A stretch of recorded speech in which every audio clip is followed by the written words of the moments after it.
Hey, 42 here. The Voynich manuscript is without a doubt one of the most mysterious, inexplicable, and downright intriguing objects on planet Earth today. It has been called a message from God, a hoax, an elaborate secret code, the product of mental illness, a treatise written in a lost language, a guide to an alien world, or simply the notebook of an eccentric scientist written in his own indecipherable shorthand. Since it came to the attention of the public a little more than 100 years ago, it has been served as the inspiration for a plethora of novels, a classical music album, several works of art, and at least one TV episode. It's even appeared as an Easter egg hidden away in more than one popular video game franchise. And yet, this strange artifact, whose story spans centuries and touches the lives of some of history's most colourful characters, is nothing more than a simple book about the size of a modern paperback. If you were to visit Yale's Beinecke Rare Book and Manuscript Library, where the Voynich manuscript resides today, and leaf through its 240-odd vellum pages, you would find a curious flowing script in lightly faded brown ink, surrounded on almost every page by weird and wonderful painted images depicting people, plants, animals, astrological diagrams, curious contraptions, maps to strange lands, and much more. The odd little book is split into 6 distinct sections: botanical, astrological, balneological, which relates to medicinal springs, cosmological, pharmaceutical, and recipes. All of this sounds interesting enough so far, but alone, it doesn't explain why the Voynich manuscript has attained the status of a true enigma. Nor does the fact that it's over 600 years old. There are plenty of older books out there, tucked away on dusty bookshelves in great libraries across the world, and nobody's thought to make music about any of those. No, what makes the Voynich manuscript so special is much simpler than all of that. Nobody alive has ever been able to read it. Or should I say, nobody alive has ever been able to understand it. Now, you may not be able to read the Voynich manuscript, but you can enjoy thousands of other books with today's sponsor, Blinkist. It probably wouldn't surprise you if I told you there's little I love more than reading non-fiction books. But these days, I rarely get the time. I'm sure you're in the same boat. Well, I've been trying out Blinkist, and it's been a game changer for my daily routine. I listen to a blink whilst I'm having my breakfast every morning, and by the time I've drunk my last sip of coffee, I've learnt new fascinating knowledge and musings from the world's best authors and thinkers. Blinkist condenses insights from the top 3,000 plus non-fiction books into bite-sized 15-minute listens. And if you want to dive deeper, premium members get a whopping 65% off full-length audiobooks that you can listen to right in the Blinkist app. You can use Blinkist to save time and money and learn new things faster than ever before. You can use it for self-improvement, get parenting advice, or learn how to improve your daily workflow even further with blinks such as Atomic Habits by James Clear. Personally, I would recommend 21 Lessons for the 21st Century by Yuval Noah Harari. I've always enjoyed his previous books, and this one is a fascinating insight into what the future might hold for us as a species. The first 100 people to visit my unique link below are going to get unlimited access for 1 week to try it out, completely free. And you can cancel at any time during that period. But if you just can't get enough, then through my link, you'll also get 25% off if you want the full membership. Despite the painstaking attentions of master cryptographers, diligent language experts, learned art historians, and a whole cadre of internet sleuths, not one person has ever been able to make sense of a single word written within the Voynich manuscript's pages. And its strange alphabet has never been seen anywhere else in the world. And then there are those painted images I mentioned. Whilst the people look familiar enough, most of them are rendered completely naked and could stand to lose a pound or two. The plants are much less easily identified. Not a single one of them bears more than a passing resemblance to any of the species found here on Earth. Exactly who wrote the Voynich manuscript, in which language, and for what reason, is completely unknown. And just what the hell it's all supposed to mean is a question that has captivated imaginations across the world ever since the book was uncovered by the man it's now named after, Wilfred Voynich. Voynich was born in November 1865 to Polish parents in the city of Telshi, which was part of the Russian Empire at the time and can be found today in Lithuania. He was something of a free spirit in his younger days, getting himself arrested in his early 20s thanks to his membership of the social revolutionary organization known as the Proletariat, which ultimately led to his imprisonment in Irkutsk, Siberia, a place famous today for its historic town center and for being abysmally difficult to defend in risk. Voynich was a resourceful man, and he managed to escape before his 5-year sentence was up. Keen to put some distance between himself and his turbulent past, he made his way to Hamburg, where he traded his last good waistcoat and a rather dashing pair of glasses for a ticket on a ship bound for England. Voynich dabbled in a little more revolutionary work over the next few years from his new home in London, but perhaps deciding he'd had enough of being shot at and stabbed, and no doubt grown complacent on a steady diet of tea, crumpets, and remarkably orderly queuing, he finally decided to leave his wild days behind him. A highly educated man who is said to have spoken 18 languages, he decided to settle down and get himself a real job as an antiquarian bookseller. Voynich also found love in London, marrying another former revolutionary called Ethel Boole, author of multi-million selling novel The Gadfly, and daughter of George Boole, whose Boolean logic is credited with having laid the foundations for the information age. I've said it before and I'll say it again, all the famous people in the past knew each other. It was in 1912 that Voynich made the discovery, which he is known for today, whilst visiting the Villa Mondragone, which lies about 20 kilometers outside of Rome. Villa Mondragone was owned by a group of Jesuits at the time of Voynich's visit, and despite their grand and prestigious setup, the imposing Villa Mondragone was the site where the Gregorian calendar was first developed. It turned out that the Jesuits were a little strapped for cash. Voynich was more than happy to line their pockets in return for a chance to go home with a few of the rare manuscripts stored in the villa's library. Amongst the 30 items he purchased that day was the book now known as the Voynich manuscript. It was immediately clear to Wilfred Voynich that this latest addition to his collection was old and more than a little strange. In the 100 or so years since he came into possession of this now legendary artifact, many people, including Voynich himself, have attempted to piece together the manuscript's origins.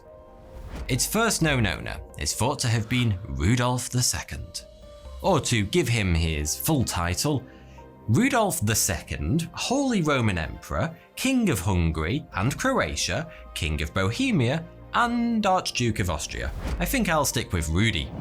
Frequent viewers of this channel will be delighted to hear that Rudy was a member of the infamous House of Habsburg, inbreeders extraordinaire, and that, yes, he did indeed have a chin like a sledgehammer. Rudy is thought to have come into possession of the Voynich manuscript towards the end of the 16th century, when it was already some 200 years old, and he is said to have been so intrigued by its curious contents that he bought it from the previous owner for the princely sum, or should that be multiple kingly sum, of 600 Venetian ducats. That's a little more than 2 kilograms of solid gold. Not bad for a tatty old book. King Rudy was a character, to say the least. He's known to have kept a lion and a tiger as part of his prized royal menagerie, and he was so fond of the beasts that they were allowed to roam freely around his home, Castle Prague. Yeah, that went about as well as you might expect. But Rudy wasn't a bad guy, and he was more than happy to pay compensation to the survivors of the unsurprisingly frequent attacks and playful maulings his favourite pets dished out, or more commonly to the deceased's grieving and no doubt irrecoverably traumatised family. He was also a devoted alchemist and pursued a lifelong quest to get his hands on the Philosopher's Stone, tragically unaware as he was that said mythical object was hidden under a trap door guarded by a 3-headed dog at Hogwarts all along. Rudy was also keen on astrology and even commissioned a personal horoscope from French astrologer Nostradamus. Armed with this priceless insight into his own future, you'd think Rudy would have been prepared when his own brother moved against him to take the throne some years later, but apparently not. King Rudolph II died 9 months later, stripped of all his powers, and the mysterious book he'd paid a literal king's ransom for was passed to his personal doctor, Jacobus of Tepens, whose signature, so faded with age, it's only visible under ultraviolet light, can still be found hidden within the Voynich manuscript's pages today. From Jacobus, the manuscript made it into the hands of George Baresch, a Czech alchemist who would spend the next 20 years of his life attempting to unearth its secrets, chipping away at the mystery in vain until the day he died. Baresch bequeathed the manuscript to a trusted friend in his will, who, in turn, passed the book on to his mentor, the celebrated 17th century scientist Afanasius Kircher, known as the Master of 100 Arts. It seemed like a smart move. Kircher was a learned man who had recently shot to fame as the first person to decipher Egyptian hieroglyphics. Who better to uncover the secrets of an unreadable manuscript? The plan did have one slight flaw though. Despite his claims, Kircher had not in fact deciphered Egyptian hieroglyphics at all, and the majority of his assumptions and translations were later found to be completely false. Make that master of 99 arts then.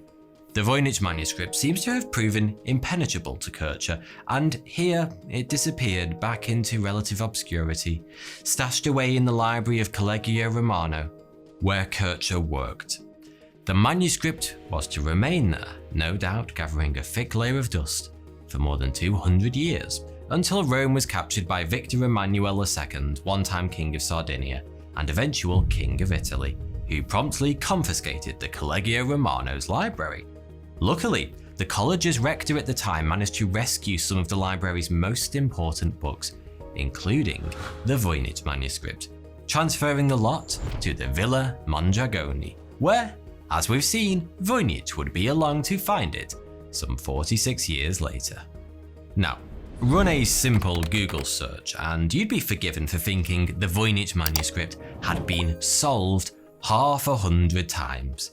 There are endless articles and a good dose of YouTube videos, even documentaries out there, claiming the 600-year mystery has finally been defeated. But every time some young hopeful comes up with a new and promising theory, the scientific community stoically steps up to the scholarly plate and bats it out of the park.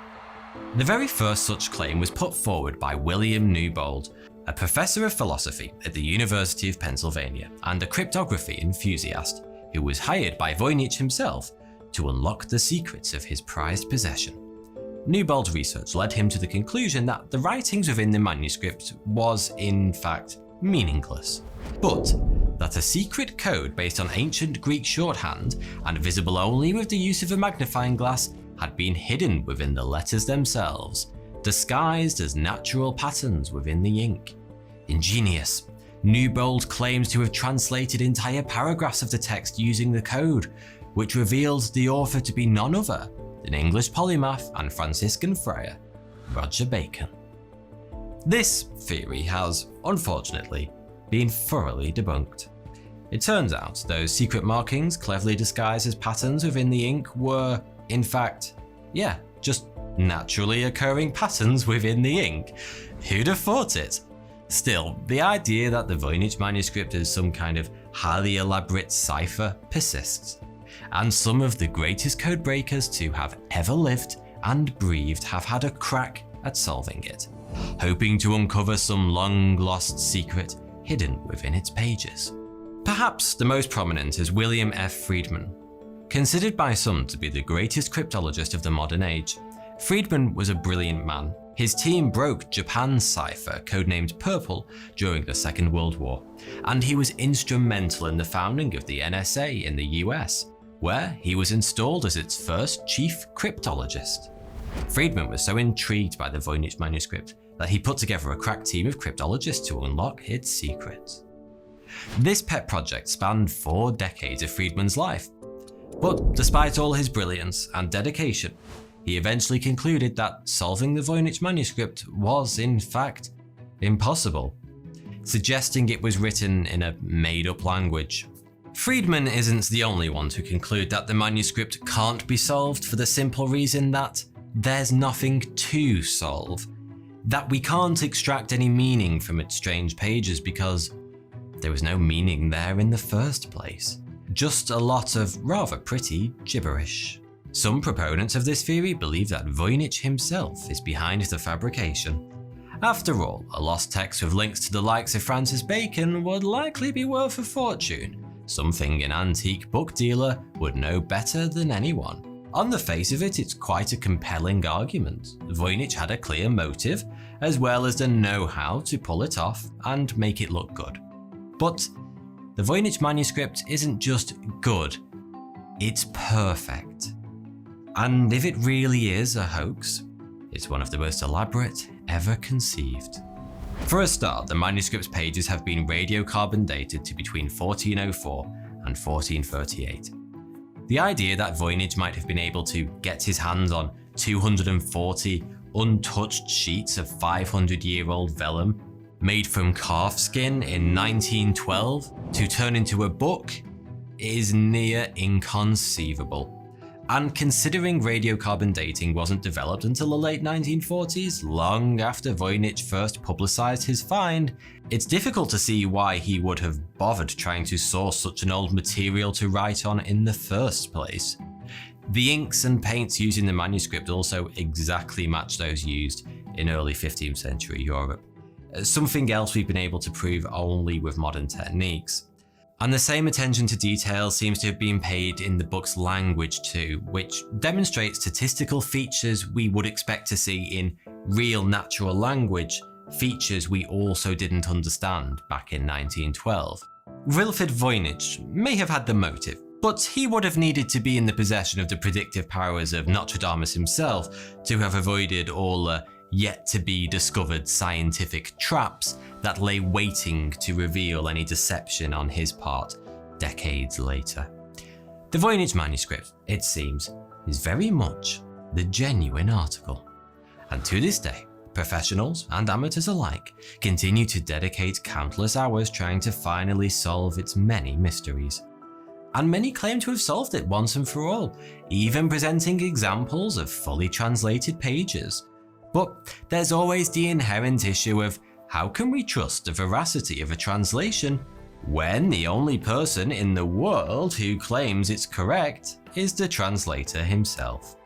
The truth is, so far, every attempt at decoding it has either been declared to be false by an independent body or not peer-reviewed at all, and thus no more than an unverified hypothesis. In 2016, we even let an AI have a crack at it, completely in vain, and in some ways, perhaps that's for the best. Whilst the true meaning behind the unknown text remains a mystery, the Voynich manuscript will continue to stimulate our collective sense of wonder and elicit excited scholarly debate. The moment we figure out that it's actually the world's most ancient and vulgar collection of "that's what she said" jokes, the charming spell will be broken. Thanks for watching. Thanks again to Blinkist for sponsoring this video. Don't forget to check it out using the link in the description.